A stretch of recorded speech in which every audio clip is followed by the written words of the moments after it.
اس کو کہا جاتا کہ بھائی نماز پڑھ لو تو کہتا کہ نہیں مجھے نماز نہیں پڑھنی ہے، مجھے اگر اس پہاڑ کو دھسانے کے لیے اگر کہہ دیا جائے تو میں اس پہاڑ کو دھسا دوں گا، لیکن میں نماز نہیں پڑھ سکتا، چونکہ نماز پڑھنا مقررہ وقتوں پر اس کی ادائیگی کرنا میرے لیے بہت مشکل ہے۔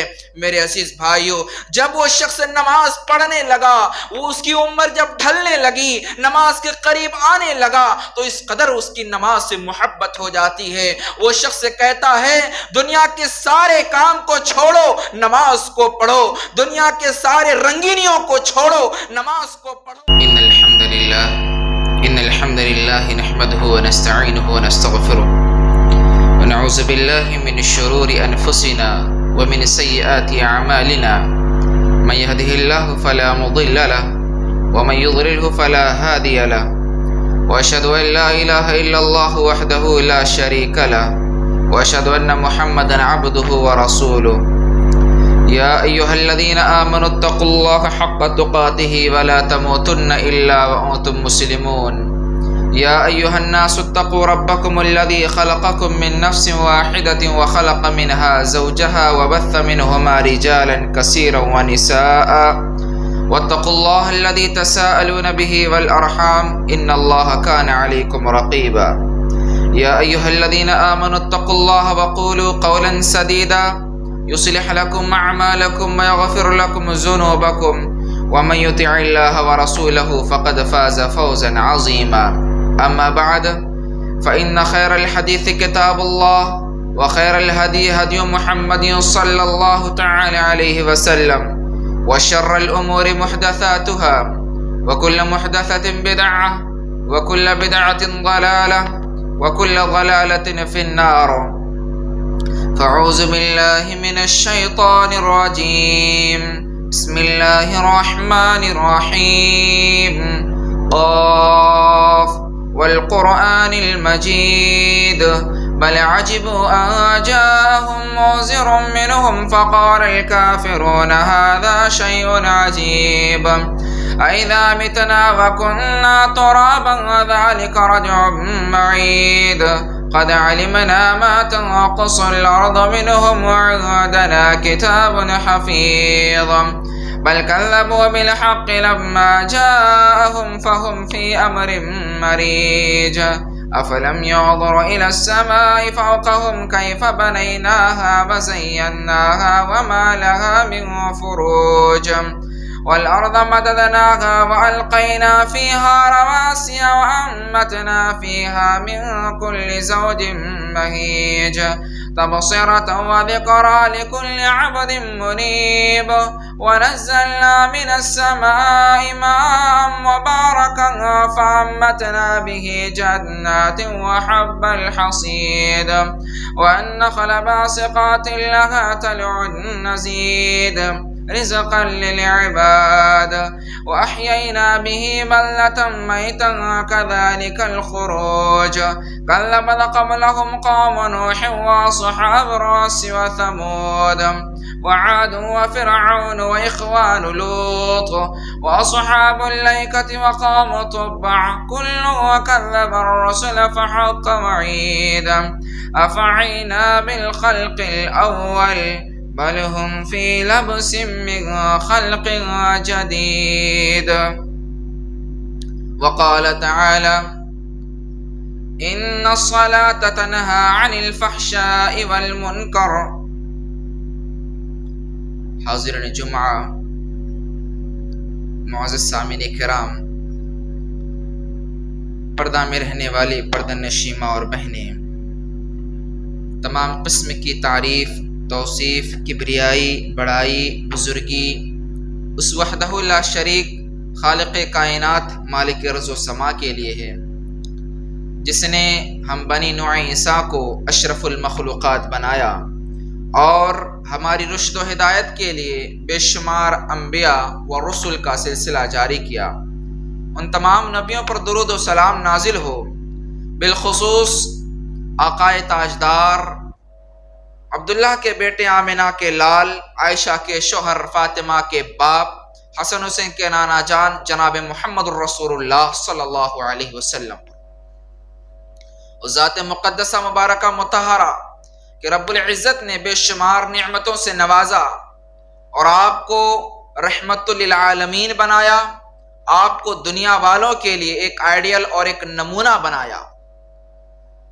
آپ صلی اللہ علیہ وسلم کو جس طریقے سے سید الانبیاء بنایا، اسی طریقے سے آپ صلی اللہ علیہ وسلم پر مقدس کتاب قرآن مجید کا اللہ رب العالمین نے نزول بھی کیا۔ قرآن مجید ایک ایسی واحد کتاب ہے جس کی ذمہ داری خود اللہ رب العالمین نے لی ہے۔ اس سے قبل بہت ساری کتابیں آئی، تورات، انجیل، زبور کی شکل میں آئی اور دیگر صحیفوں کی شکل میں آئی، لیکن ان تمام کتابوں کی ذمہ داری خود اللہ رب العالمین نے نہیں لی، بلکہ اللہ رب العالمین نے اگر کسی کتاب کی ذمہ داری اور اپنی ذمہ دار ٹھہرایا ہے تو وہ قرآن مجید کو ٹھہرایا ہے۔ اسی طریقے سے اللہ رب العالمین نے اس کتاب کے اندر ایک آیت کریمہ اللہ رب العالمین یوں ارشاد فرماتا ہے، ان الصلاۃ تنہی عن الفحشاء والمنکر، کہ بے شک نماز بے حیائی اور برائی کو روک دیتی ہے۔ نماز ایک ایسی عبادت ہے جو اللہ رب العالمین کے قریب دعوت دیتی ہے، اور نماز چھوڑنے والوں کے بہت ساری وعیدیں بھی ہیں، اور جو شخص نماز پڑھتا ہے تو اللہ رب العالمین کے مقرب ترین بندوں میں سے بن جاتا ہے۔ حضرات، اسی مناسبت سے میرے تقریر کا عنوان بھی نماز، اس کی اہمیت، فضیلت اور اس کی افادیت کے بارے میں انشاءاللہ آج بات ہوگی۔ چونکہ مجھے یہاں ممبر پر چڑھنے سے پہلے مجھے کہا گیا کہ نماز کے تعلق سے کچھ بتائیں اور قرآن کے تعلق سے، چونکہ نماز ہمارے لیے بڑی اہم اور بڑی بہترین عبادت رکھتی ہے، جس کو ہم سمجھ نہیں پاتے ہیں کہ نماز کیا چیز ہے، اور نماز نہ سمجھنے کی وجہ سے ہم اس کو چھوڑ دیتے ہیں، اس کی عبادتیں نہیں کرتے ہیں۔ تو میرے عزیز بھائیوں، میں آپ کو آج نماز اور قرآن کے بارے میں انشاءاللہ دو موضوع پر بات کروں گا، اور مختصر وقت ہے 1 بجے تک انشاءاللہ۔ تو سب سے پہلے ہم بات کرتے ہیں کہ اللہ رب العالمین شاہ فرماتا ہے، ان الصلاۃ تنہی عن الفحشاء والمنکر، بے شک نماز بے حیائی اور برائی کو روک دیتی ہے۔ اگر کوئی شخص نماز پڑھ لیتا ہے تو اللہ سبحانہ و تعالیٰ کا مقرب ترین بندوں میں سے بن جاتا ہے، اللہ رب العالمین کے چہیتے بندوں میں سے بن جاتا ہے۔ یقین مانیے کہ اگر اللہ رب العالمین کی انسان عبادت کرتا ہے، اللہ رب العالمین کے مقرب ترین بندہ بن جاتا ہے۔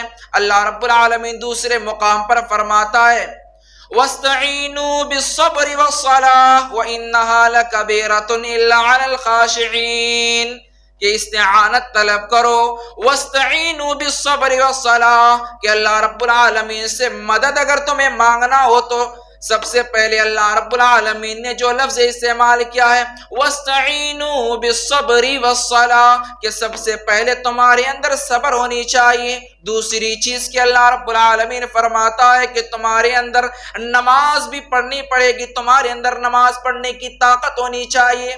اللہ رب العالمین فرماتا ہے، وَاسْتَعِينُوا بِالصَّبْرِ وَالصَّلَاةِ وَإِنَّهَا لَكَبِيرَةٌ إِلَّا عَلَى الْخَاشِعِينَ، اور یہ بھی جان لو کہ نماز بھی پڑھنا اور صبر بھی رکھنا، یہ دونوں چیزیں تمہارے لیے بہت بڑی مشکل ہے، دونوں چیزیں تمہارے لیے بہت بڑی ذمہ داری ہے۔ لیکن ہاں، اگر کوئی شخص نماز پڑھتا ہے اس کے لیے تو یہ معمولی سی چیز ہے، وہ انسان نماز پڑھ لیتا ہے آسانی کے ساتھ۔ میرے بھائیو، میں ایک شخص سے ملاقات کیا، وہ شخص دن دہاڑی مزدوری کیا کرتا تھا۔ اس شخص کو کہا جاتا کہ بھائی نماز پڑھ لو تو کہتا کہ نہیں، مجھے نماز نہیں پڑھنی ہے، مجھے اگر اس پہاڑ کو دھسانے کے لیے اگر کہہ دیا جائے تو میں اس پہاڑ کو دھسا دوں گا، لیکن میں نماز نہیں پڑھ سکتا، چونکہ نماز پڑھنا مقررہ وقتوں پر اس کی ادائیگی کرنا میرے لیے بہت مشکل ہے۔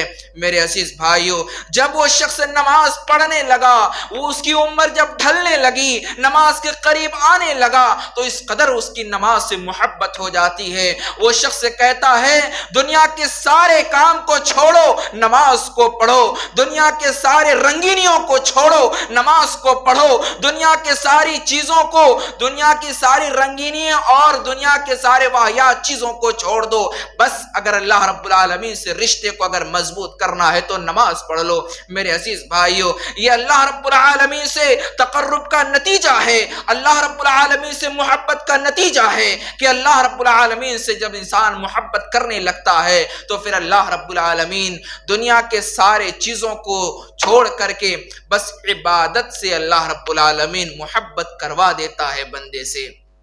میرے عزیز بھائیوں، معلوم ہوا کہ نماز بڑی اہم عبادت ہے، انسان اگر محبت کر لے تو یقین مانیے کہ اس کے لیے بہتر ہی بہتر ہے، اور اللہ رب العالمین اس کے لیے جنت جیسی عظیم نعمتوں سے نوازتا ہے۔ اسی طریقے سے آپ اگر احادیث کی کتابوں کا مطالعہ کریں گے تو ہمیں معلوم ہوتا ہے کہ نماز ہمارے اوپر 5 وقت پر فرض ہے۔ قرآنی آیات کو لیتے ہیں، ان الصلاۃ کانت علی المؤمنین کتابا موقوتا، یہ سورہ النساء کی آیت کریمہ ہے میرے بھائیوں۔ اللہ سبحانہ وتعالی فرماتا ہے ان الصلاۃ کانت علی المؤمنین کتابا موقوتا، کہ بے شک نماز وقت مقررہ پر فرض ہے۔ ان الصلاۃ کانت علی المؤمنین، کن لوگوں پر؟ جو مومنین ہیں ان لوگوں پر، اور وقت مقررہ پر فرض ہے۔ ذرا غور کرنے والی بات ہے، اس آیت کریمہ کے اندر اللہ رب العالمین نے مومنین کا لفظ استعمال کیا ہے۔ ان الصلاۃ کانت علی المؤمنین، اللہ رب العالمین نے استعمال کیا، جبکہ اللہ رب العالمین اگر چاہتا تو اللہ رب العالمین مومنین کی جگہ مسلمین بھی استعمال کر سکتا تھا اور موحدین بھی استعمال کر سکتا تھا۔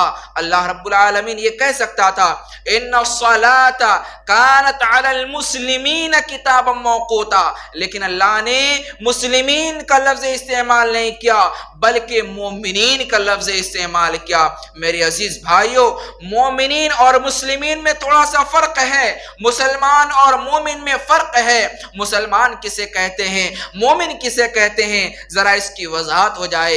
مومن کہتے ہیں اس شخص کو جو اللہ رب العالمین پر ایمان رکھتا ہے، اللہ رب العالمین نے انبیاء کو بھیجا ہے اس پر ایمان رکھتا ہے، اللہ رب العالمین کے فرشتوں پر ایمان رکھتا ہے، اللہ رب العالمین کی نازل کردہ ان تمام کتابوں پر ایمان رکھتا ہے۔ یعنی کہ انسان دیکھتا تو نہیں ہے لیکن اس کے پاس جو دلائل ہے، اس کے پاس جو سامنے پیش کیے جاتے ہیں دلائل کی روشنی میں، جس کی بنیاد پر انسان قبول کرتا ہے، دل سے تسلیم کرتا ہے، اسی کا نام ہے ایمان۔ ہم نے اللہ کو دیکھا نہیں ہے لیکن اللہ پر ہم نے ایمان رکھا ہے، ہم نے اللہ رب العالمین کی کتابوں کو نازل کرتے ہوئے دیکھا نہیں ہے، ایمان رکھتے ہیں۔ اسی طریقے سے ہم نے تمام انبیاء اور رسولوں کو دیکھا نہیں ہے لیکن ان تمام انبیاء اور رسول پر ہم ایمان رکھتے ہیں، اور اس طریقے سے ہم نے فرشتوں کو دیکھا نہیں ہے، ان پر بھی ایمان رکھتے ہیں۔ اسی طریقے سے ہمیں معلوم ہے قیامت کا دن قریب ہے، اور اس دن میں ایک ایسا وقت آئے گا، ایک ایسا دن آئے گا جس میں اللہ رب العالمین حق و باطل کے درمیان فرق کرے گا، یعنی کہ قیامت میدان محشر کا وقت ہوگا، انسان جنت اور جہنم کے درمیان جانے کا فیصلہ ہوگا۔ اس دن کا بھی ہم اعتماد اور اس دن کا بھی ہم یقین رکھتے ہیں، اسی کا نام ہے ایمان رکھنا، اور جو ایمان رکھتا ہے اسی کو مومن کہا جاتا ہے اور مسلم اسے کہا جاتا ہے۔ جو ظاہری عبادات کو انجام دیتا ہے، جو ظاہری عبادات کو انجام دیتا ہے، ظاہری چیز کو اپناتا ہے، جیسے مثال کے طور پر انسان نماز پڑھتا ہے، یہ ظاہری عبادت ہے، آپ دیکھ رہے ہیں ایک دوسرے کو اور آپ خود ادا بھی کر رہے ہیں۔ آپ نے کسی کو دیکھا کہ روزہ بھی رکھتا ہے، آپ نے دیکھا کہ صدقہ خیرات بھی کرتا ہے، یہ تمام چیزیں مسلمین کے اندر میں داخل ہو جاتا ہے۔ چونکہ حضرت جبرائیل علیہ السلام امام کائنات جناب محمد الرسول اللہ صلی اللہ علیہ وسلم کے پاس آتے ہیں، آپ صلی اللہ علیہ وسلم سے سوال کرتے ہیں اے اللہ کے رسول صلی اللہ علیہ وسلم ہمیں اسلام کے بارے بتلا دیجئے۔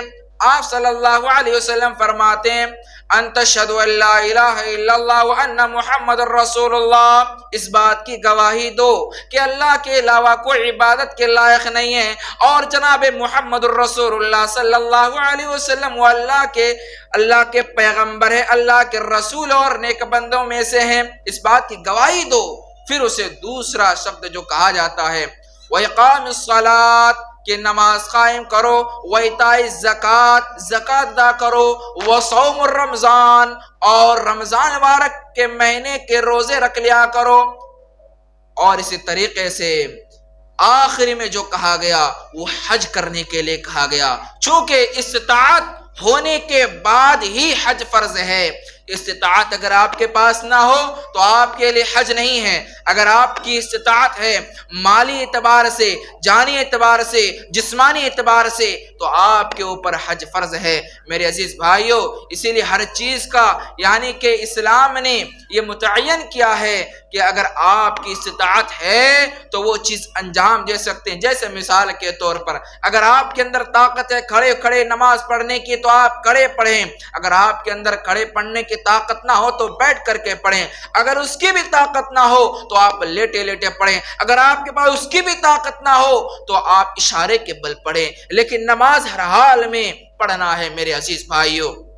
اسی طریقے سے اگر کہا جائے کہ نماز بھائی کون لوگ نہیں پڑھتے ہیں، کون لوگ نماز نہیں پڑھتے ہیں، اگر یہ سوال کیا جائے ہمارے معاشرے میں تو میرے خیال سے شاید ہی کوئی ہاتھ ایسا ہوگا جو اس وقت جو ہاتھ نیچے اوپر اٹھائے اور کہے کہ میں نماز پڑھتا ہوں بول کے۔ بہت سارے ایسے ہوں گے، بہت سارے ایسے ہیں جو نماز کو چھوڑ دیتے ہیں، جان بوجھ کر کے چھوڑ دیتے ہیں میرے بھائیوں۔ جان بوجھ کر کے چھوڑنے کا مطلب یہ ہے کہ انسان سفر میں ہوتا ہے، کبھی گھر میں ہوتا ہے، کبھی کسی دوست کو انوائٹ کرتا ہے، کبھی کہیں جانے کا رہتا ہے، تو یہ سوچ کر کے نماز نہیں پڑھتے، چلو بعد میں پڑھ لیتے ہیں۔ میرے بھائیوں بعد کا ثواب آپ کو بعد ہی میں ملے گا اور وہ آپ کو معمولی سا ثواب ملے گا۔ آپ اگر کتابوں کو پڑھیں گے تو معلوم ہوتا ہے اگر کوئی شخص فرض نماز جماعت کے ساتھ ادا کرتا ہے اور اگر اس کے علاوہ جماعت چھٹنے کے بعد وہ تنہا 27 دفعہ بھی اگر وہ ادا کر لے، 27 دفعہ 27 دفعہ بھی ادا کر لے، تب بھی اس کے برابر تک نہیں پہنچ سکتا ہے۔ اتنے سارے نیکیوں کو آپ چھوڑ دیتے ہیں میرے عزیز بھائیوں۔ ذرا غور کیجئے کہ نماز وقت مقررہ پر ہمیں پڑھنا ہے اور نماز ہمیں جماعت کے ساتھ پڑھنا ہے۔ ہاں اگر آپ سفر میں ہیں تو اللہ رب العالمین اس کی آپ کو اجازت دیتا ہے کہ آپ 2 رکعت پڑھیے، سفر کی نماز 4 رکعت والی نمازوں میں 2 رکعت پڑھیے، 3 رکعت والی میں 3 رکعت پڑھنا ہے۔ اگر آپ کی 2 رکعت والی نماز ہے تو اس میں 2 رکعت پڑھنی ہے، اور جس میں 4 رکعت والی نماز ہے اس میں 2 رکعت پڑھنی ہے۔ تو میرے بھائیوں یعنی کہ ظہر عصر عشاء کی نماز میں آدھا پڑھنا ہے، اور مغرب اور فجر کی نماز جیسے پڑھتے ہیں ویسے ہی پڑھنا ہے۔ تو اس سے معلوم ہوا کہ نماز کی تخفیف اللہ رب العالمین نے کر دی ہے، اور افضل اللہ رب العالمین نے کہا کہ اگر کوئی شخص قصر کرتا ہے تو یہ افضل ہے۔ میرے عزیز بھائیوں ایک اسکول میں اسی طریقے سے سوال کیا جاتا ہے کہ اے بچوں یہ بتاؤ کہ کتنے لوگ کون لوگ نماز نہیں پڑھتے ہیں، کون لوگ نماز نہیں پڑھتے ہیں اور کون نماز پڑھتے ہیں۔ لہذا ان بچوں نے اپنے مطابق انہوں نے جواب دیا۔ ایک بچہ کہتا ہے کہ وہ نماز نہیں پڑھتے ہیں جو مر جاتے ہیں، دوسرا بچہ کہتا ہے کہ وہ نماز نہیں پڑھتے ہیں جو شیطان ہوتا ہے، تیسرا بچہ کہتا ہے کہ وہ نماز نہیں پڑھتے ہیں جو شخص کافر ہوتا ہے۔ ایسے 3 اشخاص نماز نہیں پڑھتے ہیں۔ اب ذرا غور کیجئے ان تینوں میں سے کیا ہمارے اندر یہ تینوں چیز پائی جاتی ہے؟ آپ کیا شیطان ہیں؟ نہیں، آپ انسان ہیں۔ آپ کیا کافر ہیں؟ نہیں، آپ مسلمان ہیں۔ آپ کیا مر چکے ہیں؟ نہیں، آپ باحیات ہیں۔ یہ تینوں چیزیں آپ کے اندر نہیں پائی جا رہی ہے، یہ تینوں چیزوں سے آپ خالی ہیں، یہ تینوں چیزیں نہیں پائی جا رہی ہے، تو بلکہ آپ کے اوپر نماز فرض ہے۔ اور اللہ نے کہا ان الصلاۃ کانت علی المؤمنین کتابا موقوتا، کہ بے شک نماز وقت مقررہ پر فرض ہے۔ اور کن لوگوں پر؟ جو مومن ہیں ان لوگوں پر اللہ رب العالمین نے کہا۔ اسی طریقے سے اگر آپ دیکھیں احادیث کی کتابوں کا مطالعہ کریں تو معلوم ہوتا ہے کہ نبی کریم صلی اللہ علیہ وسلم کے پاس کبھی بھی کوئی مصیبت دستک دیتی یا پھر آپ کو کوئی ضرورت پیش آتا، آپ صلی اللہ علیہ وسلم فوراً نماز پڑھنا شروع کر دیتے۔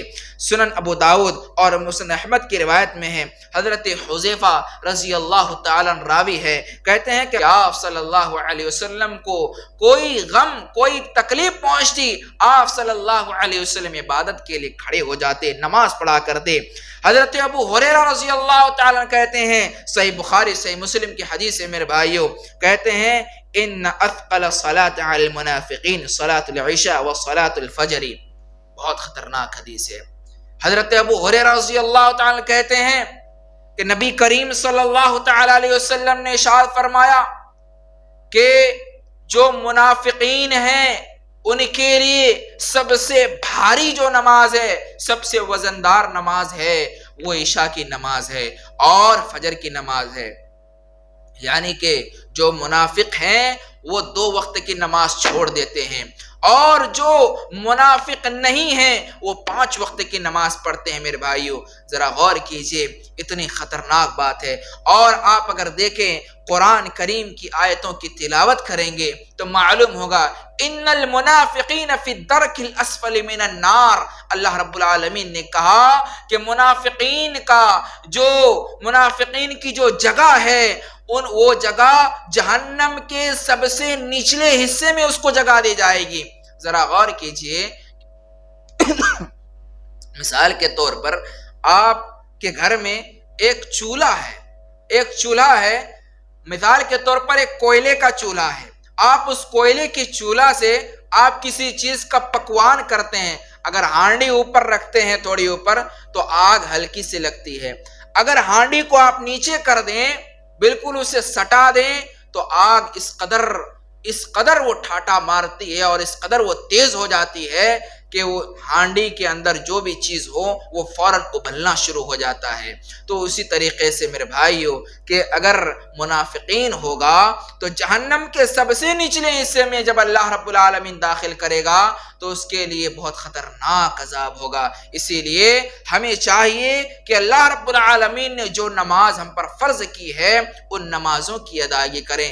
ہم ایسا نہ کریں کہ سستی کاہلی کی بنیاد پر ہم نماز کو چھوڑ دیں۔ نہیں میرے بھائیوں، اگر کوئی شخص نماز چھوڑتا ہے تو آپ صرف اتنا یاد رکھیں کہ منافقین کی جیسی حالت ہے اس سے بھی بدتر حالت ہونے والی ہے، اور منافقین نہیں بننا ہے۔ منافقین نبی کریم صلی اللہ علیہ وسلم کے زمانے میں جب ہوا کرتے تھے تو ان سے لوگ بائیکاٹ کر دیا کرتے تھے، ان کو بائیکاٹ کیا کر دیتے تھے صحابہ کرام، ان کو سائیڈ میں رکھا کرتے تھے، یہاں تک کہ ان کی جب میت ہو جایا کرتی تھی تو صحابہ کرام ان کو دفنانے تک نہیں جایا کرتے تھے۔ یہ معاملہ تھا میرے بھائیوں۔ اسی لیے ہمیں چاہیے منافقین جیسی حالت ہماری نہ بنے، بلکہ ہم اللہ والے ہیں، توحید والے ہیں، اللہ رب العالمین سے خوف رکھنے والے ہیں۔ ہمارے اوپر اللہ رب العالمین نے 5 وقت کی نماز فرض کی ہے، ان کی ادائیگی کرنا ہے، ان کے حقوق کو اپنانا ہے اور اللہ رب العالمین کا تقرب حاصل کرنا ہے۔ میرے عزیز بھائیوں، نماز کا موضوع بڑا وسیع ہے، وقت ہمیں اجازت نہیں دیتا ہے، 1 بجنے ہی والا ہے، اسی لیے میں مختصر انداز میں بتاتا چلوں کہ اللہ رب العالمین دوسرے مقام پر فرماتا ہے یا ایھا الذین آمنوا استعینوا بالصبر والصلاۃ، ایمان والو اللہ رب العالمین سے استعانت طلب کرو، مدد طلب کرو صبر کے ذریعے اور نماز کے ذریعے۔ یہاں پر بھی اللہ رب العالمین فرماتا ہے، ایک پہلے پارے کے اندر اللہ رب العالمین نے بتایا تو پھر دوسرے پارے کے اندر وہی جملہ اللہ رب العالمین بتاتا ہے۔ میرے عزیز بھائیوں، صحابہ کرام کی تاریخ کے اور آپ کو اگر پلٹ کر کے دیکھیں تو ہمیں معلوم ہوتا ہے وہ صحابہ کرام نماز پڑھا کرتے تھے، سفر میں جاتے نماز پڑھتے، آتے سفر سے جب بھی آتے پہلے مسجد میں داخل ہوتے، 2 رکعت نماز پڑھا کرتے، اس کے بعد اپنے گھروں میں جایا کرتے تاکہ ان کی بیویاں جان لے، ان کی بیویاں بن سنور کر کے ان کا استقبال کرے۔ اسی لیے صحابہ کرام پہلے مسجد میں جاتے، اس کے بعد پھر اپنے گھروں میں جاتے۔ بتائیے ہم میں سے کتنے ایسے ہیں کہ جو ہم پہلے نماز پڑھتے ہیں اس کے بعد گھر میں داخل ہوتے ہیں؟ یقیناً اگر میرے خیال سے اگر پرسنٹیج میں اگر اس کو شمار کیا جائے تو شاید 1-2% میں آپ کو ملیں گے۔ تو میرے بھائیوں، ہمارے اندر تقوی والی صفت لانی ہے، ہمارے اندر صحابہ کرام جیسے عمل کو پیش کرنا ہے، اور اللہ رب العالمین ہمارے ان عبادات کو قبول فرمائے گا۔ اسی طریقے سے حضرت زکریا علیہ السلام کو اللہ رب العالمین اولاد نہیں دیتا ہے۔ حضرت زکریا علیہ السلام کے کوئی اولاد نہیں ہوتے ہیں اور وہ بوڑھے ہو جاتے ہیں۔ حضرت مریم علیہ السلام ان کے پاس میں رہتی ہیں۔ حضرت مریم علیہ السلام جب حالت حمل میں ہوتی ہے تو اللہ رب العالمین بے موسمی پھل ان کو کھلاتا ہے، بے موسمی پھل وہ کھاتی ہیں۔ حضرت مریم علیہ السلام کے اس پھل کو دیکھ کر کے حضرت زکریا علیہ السلام وہ تعجب پڑتے ہیں، کہنے لگتے ہیں کہ تمہارے پاس بے موسمیات پھل کہاں سے آئے؟ حضرت مریم کہتی ہیں کہ اللہ رب العالمین کی جانب سے آیا ہے، من جانب اللہ آیا ہے۔ حضرت زکریا علیہ السلام بوڑھے ہوتے ہیں، ان کے گال جھرے پڑ جاتے ہیں، ان کے جسم کام کرنے کے اس طریقے سے عادی نہیں رہتے ہیں، وہ کمزور ہوتے ہیں۔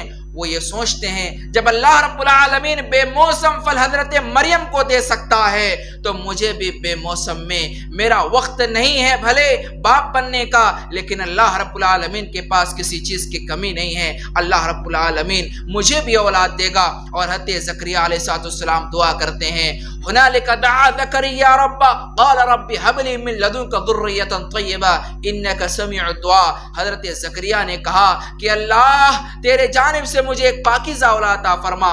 پھر اللہ رب العالمین نے انہیں ایک اولاد سے نوازا۔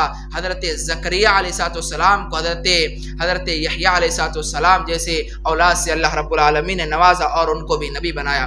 میرے عزیز بھائیو، وقت زیادہ میں نہیں لوں گا، وقت کافی ہو چکا ہے، اپنی بات کو یہیں سے ختم کرتا ہوں۔ آخر میں اللہ رب العالمین سے دعا گو ہوں کہ الہ العالمین ہم سب کو ایک بنائے، نیک بنائے۔ الہ العالمین ہم سب کو جب تک دنیا میں رکھے صحیح سلامت اور اسلام کی حالت پر رکھے۔ الہ العالمین ہمیں صوم و صلاۃ کا پابند عطا فرما۔ الہ العالمین ہم میں سے جو بیمار ہے مولا کریم الہ العالمین تو اس کی بیمار کو شفا میں تبدیل عطا فرما۔ آمین وآخر دعوانا الحمدللہ رب العالمین۔